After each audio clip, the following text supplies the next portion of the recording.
começo do século passado, Sobral, no Ceará, era uma expressão da civilização do couro, uma espécie de capital cearense no norte do estado. A cidade consumia os produtos mais sofisticados, a maioria importados, enquanto ia produzindo governadores, senadores e bispos, a força do clero decidindo e definindo os rumos políticos da cidade e do estado. Este livro aqui, ó, Clero, Nobreza e Povo de Sobral, conta uma parte dessa história. Reúne anedotas sobre padres políticos inescrupulosos, jornalistas libertários, seus coronéis de rubi no dedo, punhal à cintura, mulheres fortes e bravas, além de outras figuras pitorescas. Embora não tenha essa pretensão, o livro termina fazendo um vasto painel sociológico de uma Sobral conservadora, beata e racista. O jornalista e escritor Lustosa da Costa está aqui com a gente para falar um pouco das histórias saborosas que ele resgatou em suas pesquisas e acolheu neste livro. Aliás, o Lustosa é autor de outros livros também, é uma paixão que ele tem por Sobral. É autor desse aqui, ó, Sobral do Meu Tempo, Sobral, Cidade de Cenas Fortes, e um romance baseado também em fatos reais ocorridos em Sobral, chamado Vida, Paixão e Morte de Etelvino Soares.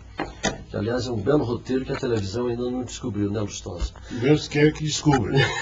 Lustosa, me fala um pouco sobre Clero, Nobreza e Povo de Sobral. Me fala um pouco do painel que acontece aqui, que tem como foco principal o fato de o clero conduzir os rumos políticos daquela região. O presidente da Academia Brasileira de Letras, o Ivan Junqueira, disse que isso é uma certa metonímia do Brasil. Assim era o Brasil do passado, porque nós temos aí a influência decisiva da Igreja Católica na política, temos uma oligarquia fechada que não admite perder o poder, e tem um jornalista que é o povo, que é desaforado, audacioso, que enfrenta as famílias tradicionais da cidade, termina excomungado pelo bispo, que proíbe e considera a leitura do seu jornal e considera um pecado mortal a leitura, a assinatura do jornal. Ele termina morto. E este é um painel de uma cidade da civilização do couro, uma sofisticada cidade do Nordeste do Brasil. Aliás, o Lustosa copia aqui, transcreve aqui na contracapa do livro,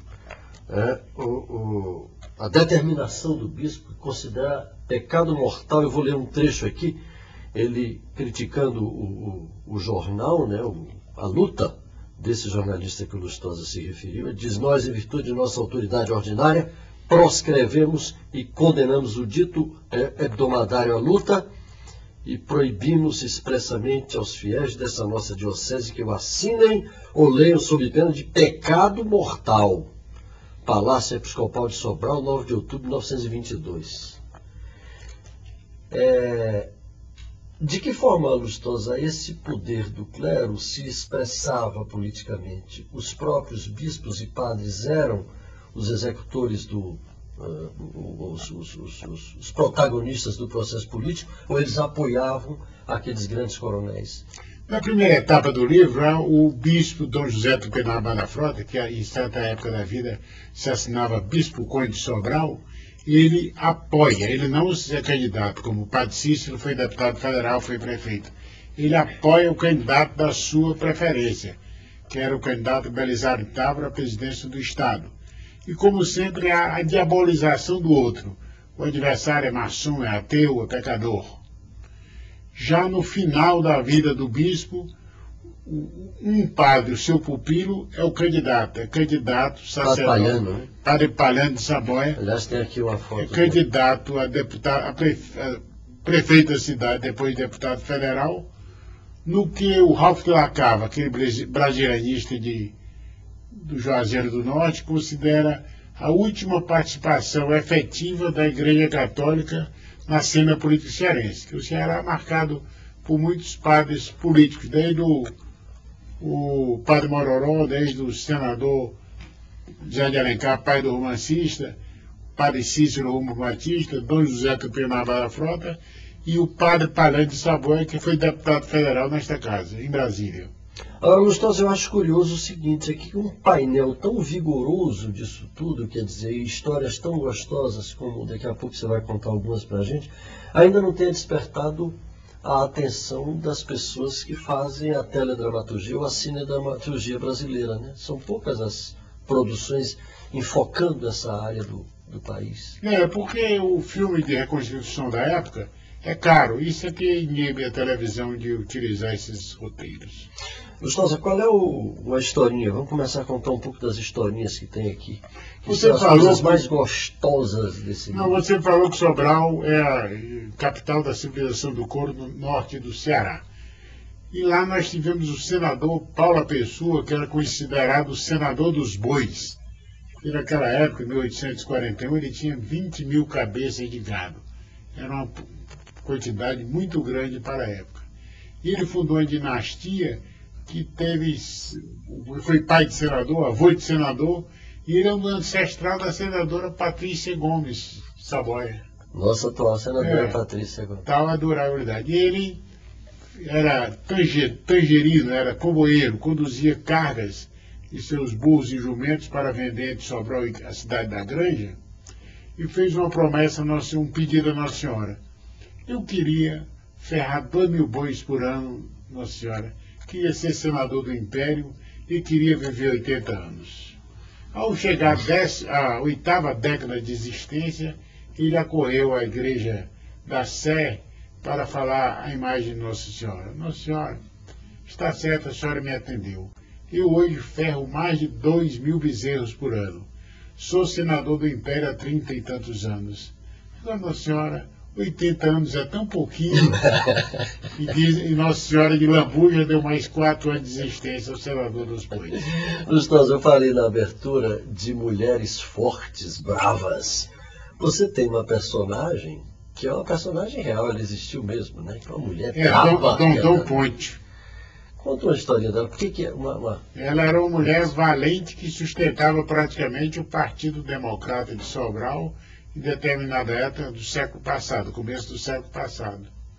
E ela vendo os dois adversários dela desfilando na procissão de vestido com roupa de irmão do Santíssimo, ele olhou assim e disse: homem bom para ter uns irmãos tão ruins, que eram os inimigos dela. Tem uma outra história que ela disse que queria trocar, você veste a minha saia que eu visto a calça. Porque um adversário dela, policial. Chico Monte foi deputado federal, o primeiro deputado a morrer em Brasília, estava desafiou uns correligionários dela e deu até uma facada em um deles e não tinha quem fosse atrás dele. E o delegado de polícia, chefe do departamento policial, estava hospedado na pensão dela e quis fazer corpo mole. A certa altura ela não aguentou e disse: Tenente Castelo Branco, se o senhor não é capaz de prender o Chico Monte, pegue minha saia, eu visto sua farda que eu vou resolver esse problema.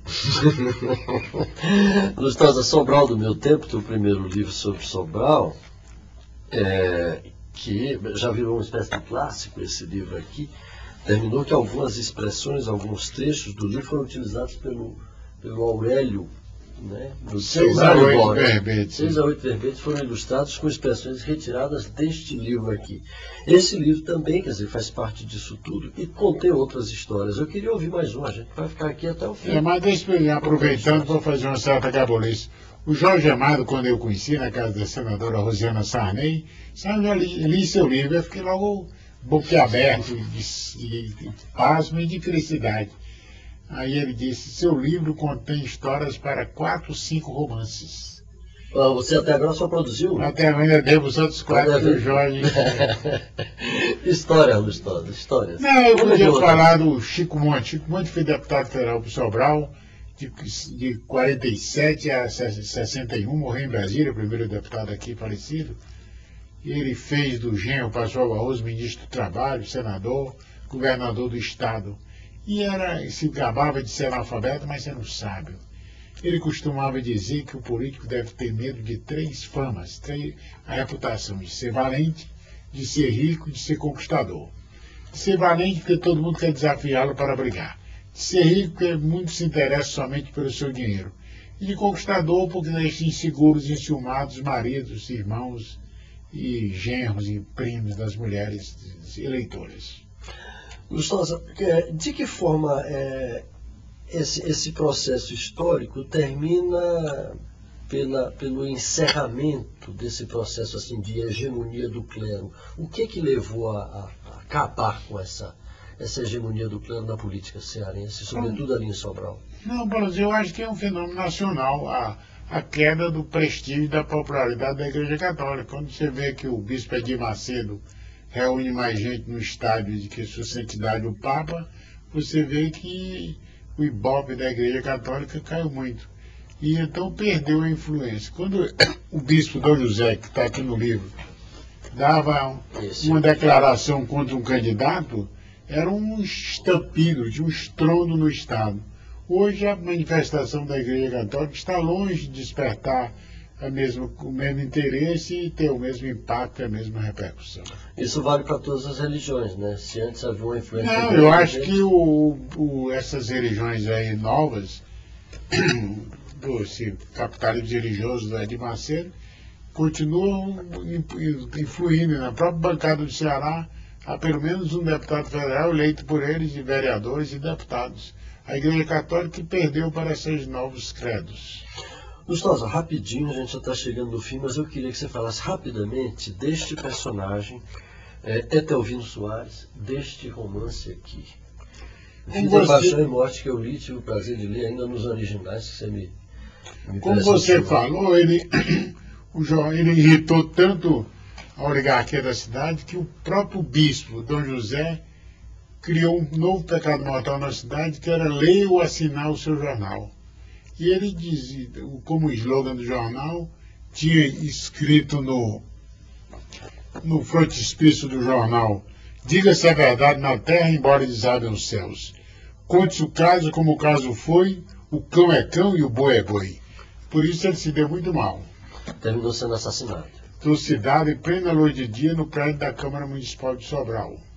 Lustosa, daqui para frente, o que é que a gente pode esperar desse historiador de Sobral?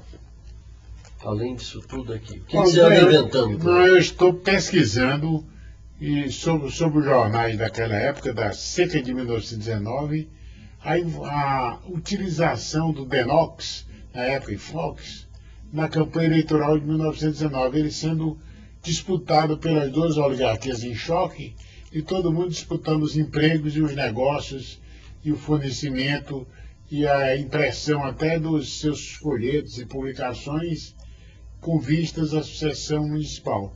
É um capítulo interessante porque retrata uma realidade que foi muito vista em 1958 na minha cidade, no meu estado, quando se atribuiu até a vitória do candidato a governador Pascoal Barroso à força do Denox utilizada para fins eleitorais. Em 1919, eu tenho um testemunho dos jornais da época, isso foi utilizado largamente e sem o menor ambar, sem o menor pudor. Era colocado claramente nos jornais, cada um se gabando de ter mais influência nas nomeações para o Denox, nos contratos de fornecimento, nos contratos para a construção de açudes e estradas. Lustosa, muito obrigado pela sua participação aqui com a gente. Onde é que a gente consegue encontrar esses livros hoje? Este livro, é muito difícil o livro brasileiro, sem ser um autor famoso, ser distribuído nas livrarias que elas não querem.